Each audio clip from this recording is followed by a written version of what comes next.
사회복지정책론 제2장 사회복지정책의 발달에 대한 강의를 시작하겠습니다. 제2장 사회복지정책 발달의 목차를 살펴보겠습니다. 첫 번째 빈민법 시대, 두 번째 사회보험 시대, 세 번째 복지국가 시대, 네 번째 국가별 발달 흐름에 따라 강의를 시작하겠습니다. 빈민법 시기는 크게 빈민법과 신빈민법으로 구성되는데 영국이 이에 해당하겠습니다. 14세기에서 16세기의 빈민법에 대해서 일단 살펴보겠습니다.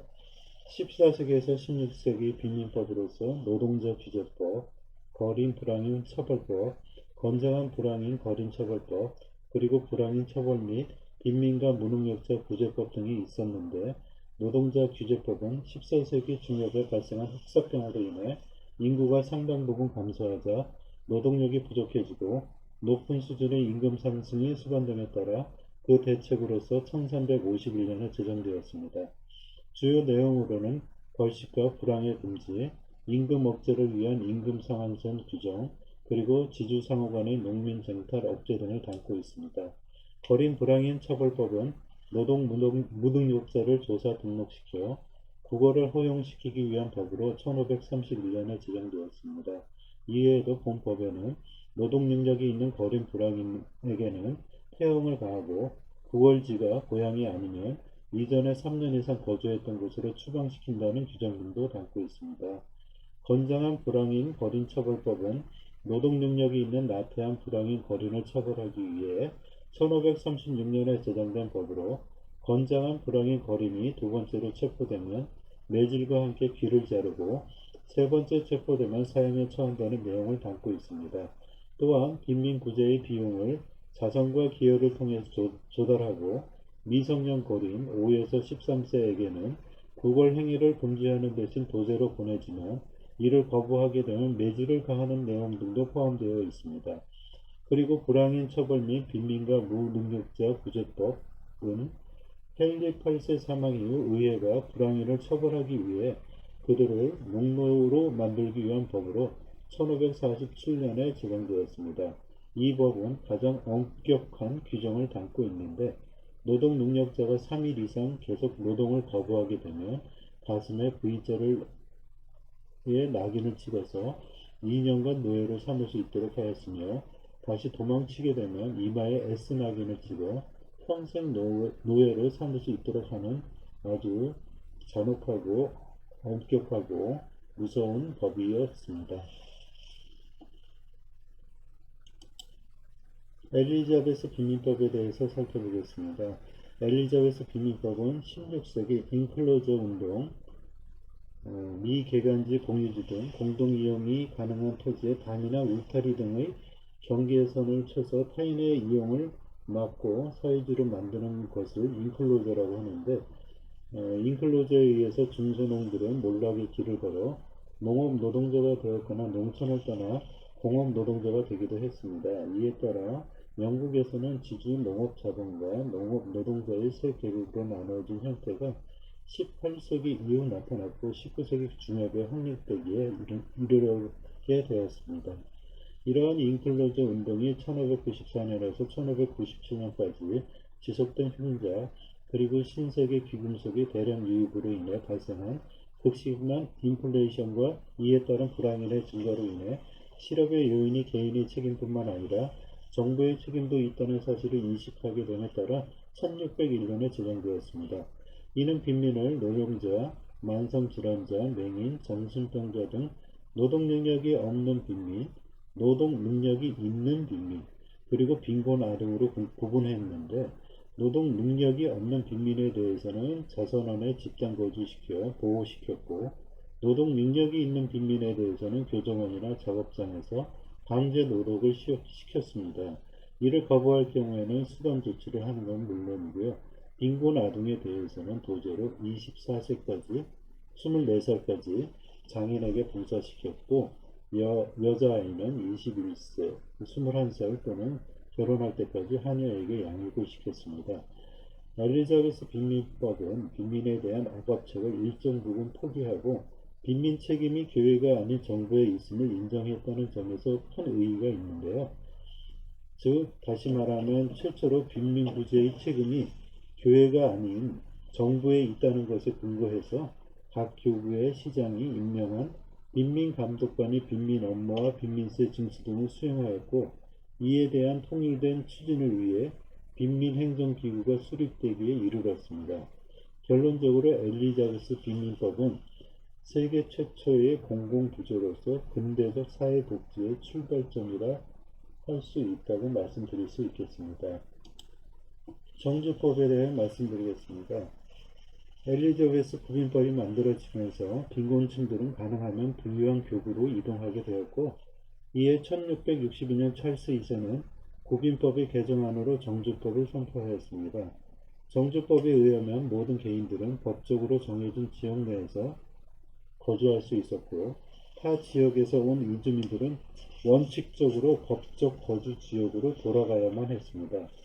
정주법은 산업화로 인해 많은 인력이 필요하게 되면서 점차 그 본래 규정이 완화되었고, 빈민의 주거 선택과 이전의 자유를 침해한 것으로 본 인본주의자들의 비판을 받게 되면서 1795년에 사실상 폐지되기에 이르릅니다. 이어 작업장법에 대해서 말씀드리겠습니다. 작업장법에 대해서 살펴보면 빈민들 중에서 근로 능력이 있는 빈민의 노동력을 최대한 활용하여 국민 재정을 축소하기 위해 제정된 법이 작업장법입니다.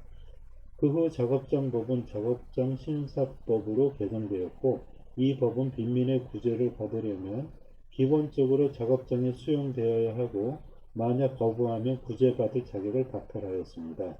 초기의 작업장은 빈민들의 자발적 결정에 의해 이루어졌지만, 이들 대부분은 작업장 외에는 생계가 불가능한 사람들이었고, 작업장 안의 생활은 매우 고통스러웠습니다.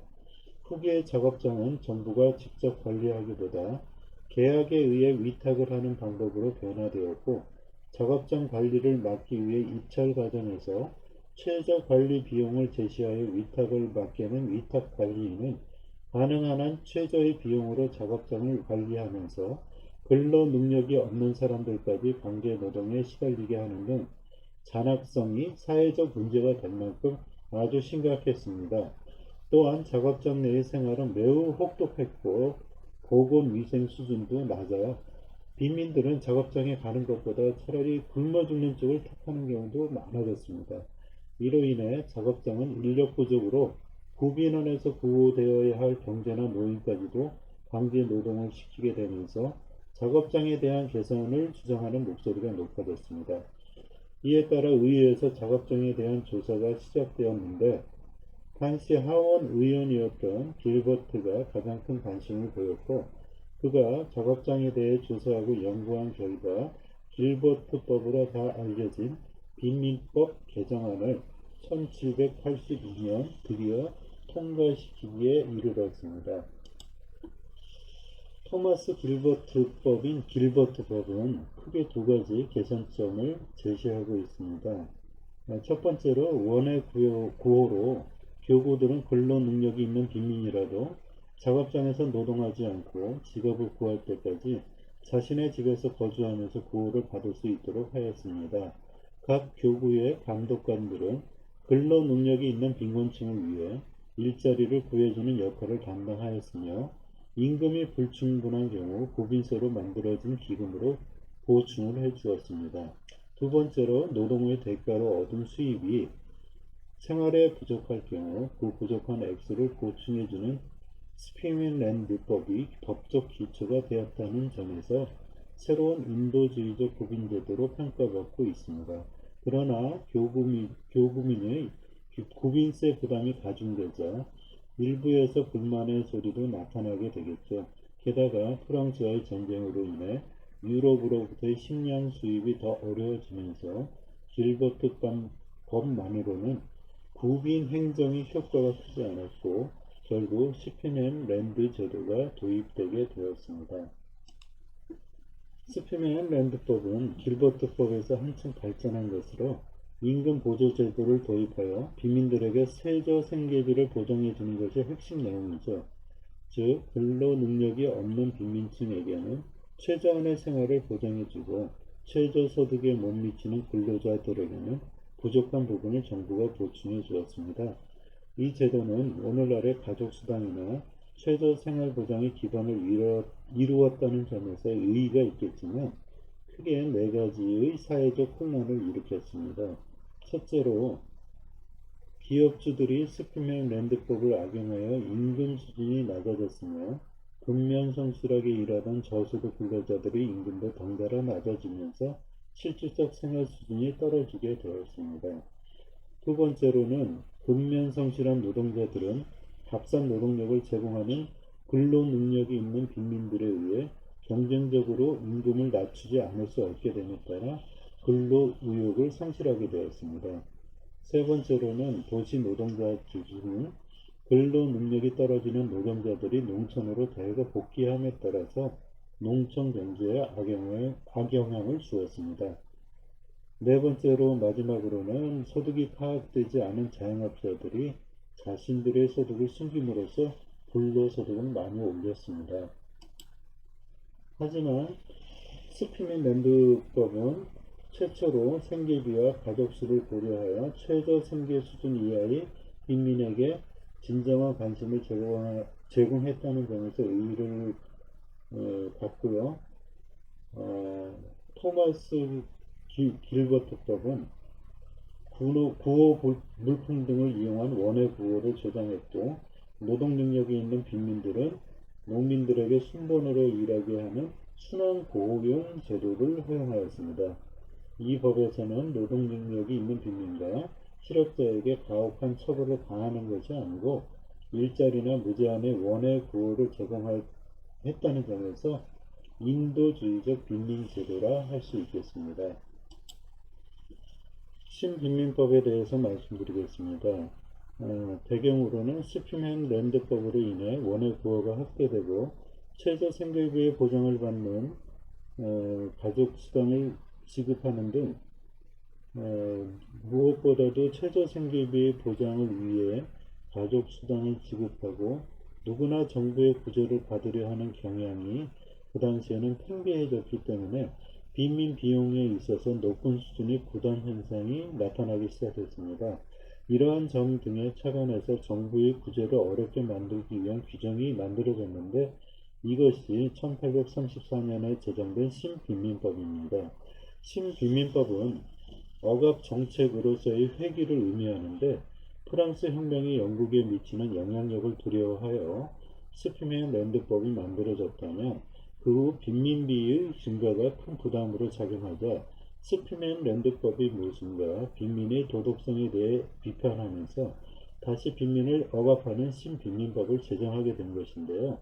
결국 엘리자베스 빈민법 이후 시행되었던 토마스 길버트법의 원해구호, 스피닝 랜드법의 생계비와 가족수에 따른 최저 생계비 지원 등의 인도주의적 경향이 사라졌습니다. 다시 엘리자베스의 빈민법 수준으로 복귀하는 억압적 제도를 다시 마련한 것입니다. 이러한 신빈민법은 세 가지 원칙을 고수하게 이루어졌는데요. 첫 번째로 균일처우의 원칙, 두 번째로 열등처우의 원칙, 그리고 작업적 활용의 원칙입니다. 균일처우의 원칙은 행정기구를 개혁해서 빈민 행정의 중앙집권화를 지향하는 것이고 열등처우의 원칙은 빈민 대상자의 구제 수준이 자활 노동자들의 생활 수준보다 높지 않아야 한다는 원칙이고 작업적 활용의 원칙은 노역장 강제 수용의 원칙으로서 노동 능력이 있는 빈민과 그 가족에 대한 구제는 작업장 내에서 한정시킨다는 내용입니다. 신빈민법의 배경이 되는 것을 다시 한번 요약해드리면 19세기 초 계속되는 자본주의 진전으로 도시의 노동자 계급이 등장했습니다. 이들의 열악한 생활 조건, 만성적이고 주기적인 실업 상황, 극도로 낮은 임금, 열악한 위생과 보건 등 이전과는 질적으로 다른 새로운 사회 문제가 야기 되었던 것이 큰 배경이 되겠습니다. 또한 영국이 나폴레옹의 프랑스와의 전쟁 이후 경제 위기에 인해 경제 위기로 인해 구빈세 부담이 증가하게 되자 국가의 경제적 기반까지 흔들리면서 구빈세의 부담을 낮출 필요가 있었습니다. 결국 이러한 청소적 문제점을 해결하기 위해서 신구빈법을 제정하기에 이르렀다는 것이 결정적인 계기가 되었습니다. 신구빈법이 결국은 당시 억압적인 면을 많이 내포하고 있었다. 이것을 결론으로 삼을 수 있겠습니다. 사회복지 정책의 발달, 두 번째 사회보험 시대에 대해서 살펴보겠습니다. 사회보험 시대라고도 하고 사회보험 시기라고도 하는데요. 사회보험 시기는 크게 독일의 사회입법, 영국의 국민보험법, 그리고 미국의 사회보장법으로 구성되는데 자본주의 체제가 발전하면서 기존 농촌 노동력의 빈곤 문제는 많이 해소되었지만 산재, 직업병, 실업, 정년퇴직 이후의 빈곤 등 새로운 자본주의적 문제가 발생하면서 사회보험이 등장할 수 있는 배경이 되었습니다. 사회보험 시기는 자본주의 이윤동기가 모든 것을 지배하는 약육강식, 적자 생존의 상황에서 전개되었는데요. 이 시기는 대략적으로 19세기 말에서 20세기 중반까지로 한정할 수 있겠습니다. 독일의 사회입법을 살펴보면요. 비스마르크에 의해 추진된 사회입법을 의미하는 것인데요. 이러한 사회입법들은 세계 최초의 의료보험, 산재보험, 그리고 노령폐질연금으로 구체화할 수 있겠습니다. 비스마르크는 독일 통일에 이어 독일 민족의 내부적 통일, 즉 사회통합의 필요성을 통감하고 이른바 채찍과 당근 정책을 수행했는데요. 채찍 정책이란 노동운동을 선동하는 사회주의자들에 대한 직접적인 탄압책인 사회주의자 진압법을 말하는 것이고, 당근 정책이란 노동자 계급을 국가 내로 통합시키기 위한 일정한 양보책인 사회입법을 의미합니다.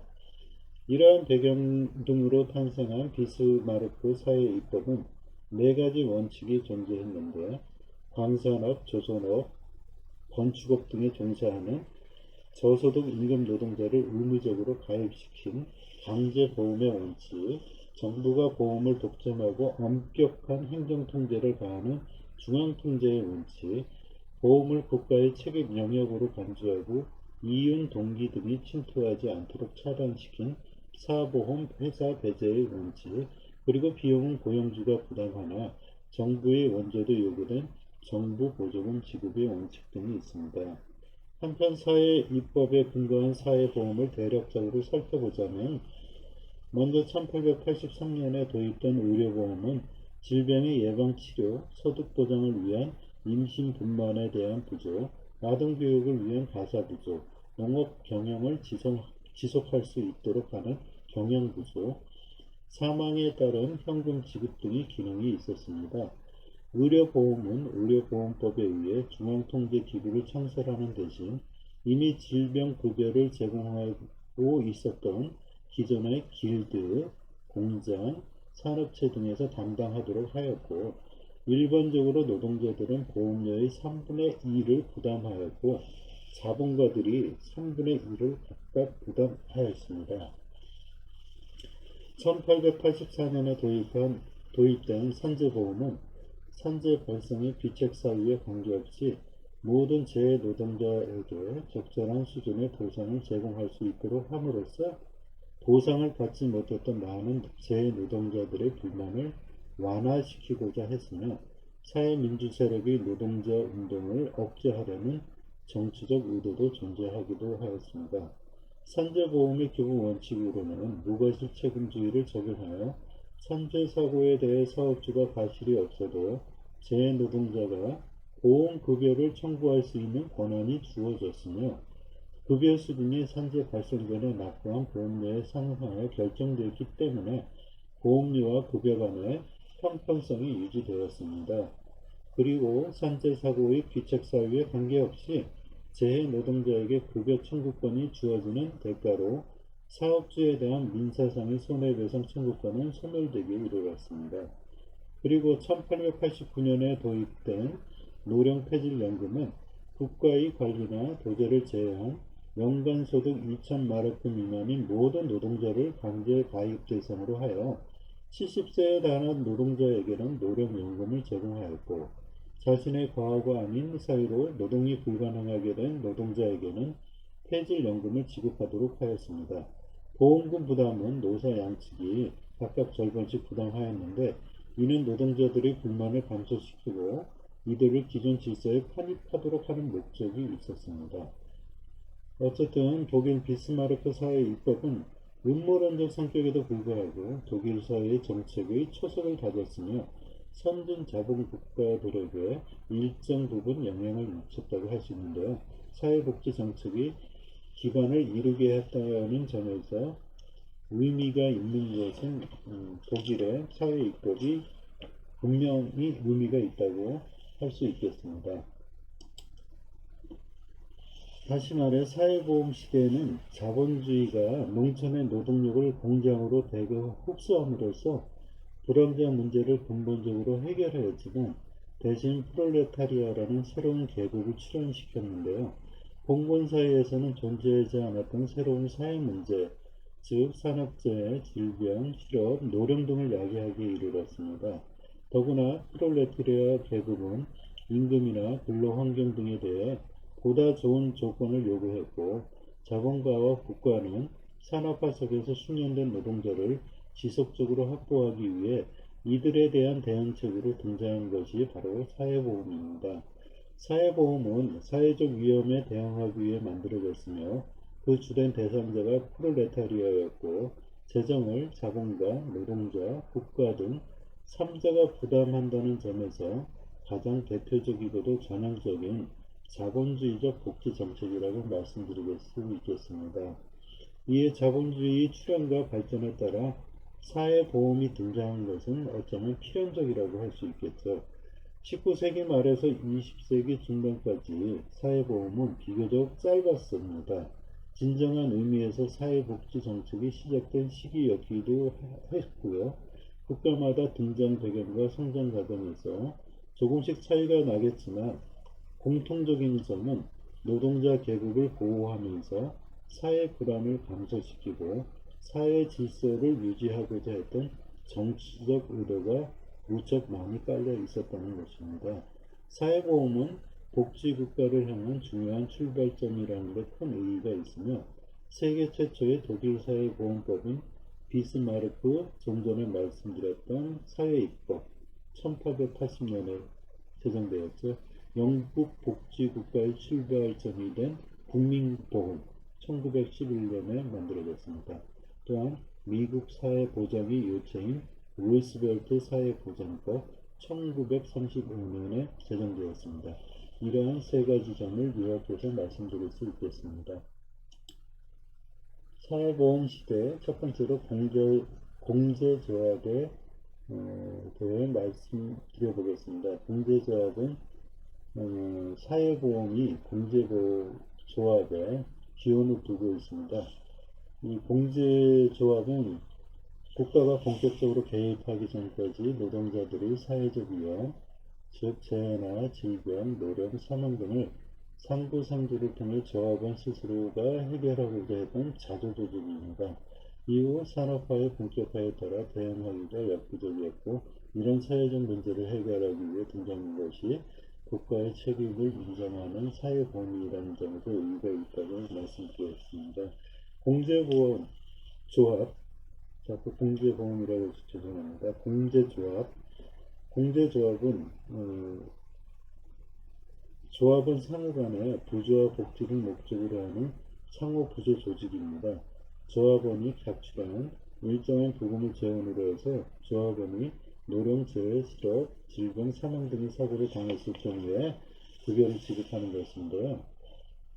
오늘날의 국가의 주체인 사회보장제도가 전혀 없던 노동자 가족들의 생계 문제가 스스로 해결할 수밖에 없었던 19세기 말까지 이 공제조합은 노동자들이나 서민들의 복지를 위한 어떻게 보면 유일한 사회 조직이었습니다. 1880년대 독일 제국이 사회 입법의 일환으로 건강보험을 도입할 때 집중식 관리기구를 새로 만드는 대신 이미 질병급여를 제공하고 있었던 기존의 공제조합을 중심으로 질병분고를 만들기에 이르렀습니다. 1911년에는 영국이 국민보험의 하나로 건강보험을 실시하면서 별도의 관리기구를 신설한 게 아닌 기존의 공제조합 중에서 국가가 공인한 조합에게 맡겼다고 합니다. 1930년대 프랑스는 공적연금을 시행할 때 기존의 공제조합을 일성분고로 이용한 것들이 바로 공제조합의 사회보험이 기원이 되었던 것입니다. 공제조합이 채택한 보장의 기술, 즉 일정한 사회적 위험들과 그런 위험에 대한 보상금을 사전에 약정한 다음 실제로 그런 위험이 발생하면 약정된 급여를 하나의 권리로서 제공하며 이런 권리를 받기 위해서는 사전에 일정한 부금을 납부해야 하는 기술은 현대적인 사회보험의 기본 원리와 본질적으로 너무나 같습니다. 그러나 공제조합이 고용주 분고나 그 혜택 범위가 한정되어 대부분의 노동자들은 여전히 질병, 산업재해, 실업, 퇴직 등의 사회적 위험을 스스로 해결해야만 했습니다. 19세기 말에 이르러 노사 간의 계급 대립이 심화되고 노동자 계급의 생활 처치 개선 요구가 강해지자 노동자 복지에 대한 국가의 관심이 증대되었고 이와 함께 종전까지는 통제와 감시의 대상이었던 노동자들의 공제조합들이 국가가 앞장서서 적고 권장하기 시작했다는 것입니다. 그러나 한편으로는 공제조합이 노동자들의 복지 문제에 국가가 본격적으로 개입하기 전까지는 노동자들의 사회적 위험, 즉 재해, 질병, 노령, 사망 등을 상부상조를 통해 조합원 스스로 해결했던 자조조직이었고 조합원의 범위가 또 제한되어 있고 비조합원에 대해 배타적이고 또한 재정 규모가 영세한 공제조합은 산업화의 본격에 따른 사회적 위험이 엄청나게 커지기 시작했습니다. 그러니까 영세했다는 것이죠. 그래서 산업화에 본격적으로 대응하기에는 역부족이었다는 것입니다. 이런 사회적 문제를 해결하기 위해 등장한 것이 국가의 책임을 인정하는 사회보험이다. 이런 점이 공제조합에서 찾을 수 있는 큰 의의라고 말씀드릴 수 있겠습니다. 잠시 후 2교시에서 찾아뵙겠습니다.